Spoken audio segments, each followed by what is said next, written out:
Отправимся по следам прямого эфира. В сетке вещания канала МАГА с конца августа программа «Муниципальный час». Это общение телезрителей и глав городов и районов. У жителей есть возможность в прямом эфире осветить проблему своего населенного пункта.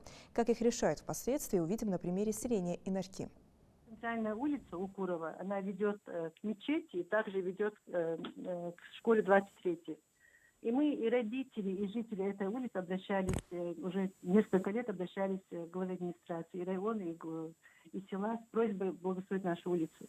Чаяния жительницы улицы Укурова в Инарки были озвучены на очередном прямом эфире программы «Муниципальный час». Абдулхамид Костоев, отвечая на вопрос, заверил, что в течение 2 недель обустроит дорогу и обеспечит удобный подъезд к школе и мечети. Свое обещание глава администрации Малгобекского района сдержал. Новый асфальт уложили по всей улице.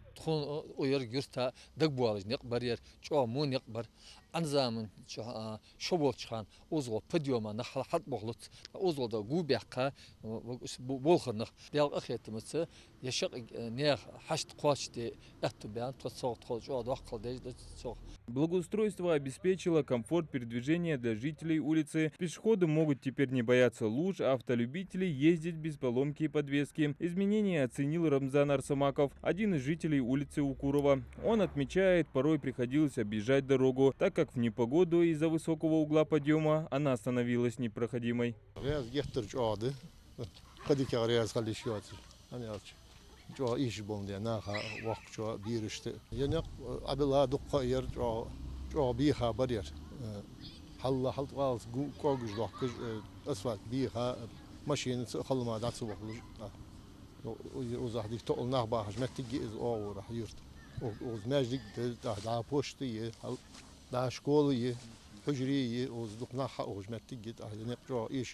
Рамзан Арсамаков не ожидал, что за их проблему возьмутся так быстро. Но на этом не все. В процессе укладки асфальта по Укурова жители соседней улицы также попросили обустроить и Ахриева. Так как путь к центральному кладбищу села лежит через эту дорогу, администрация обустроила и ее.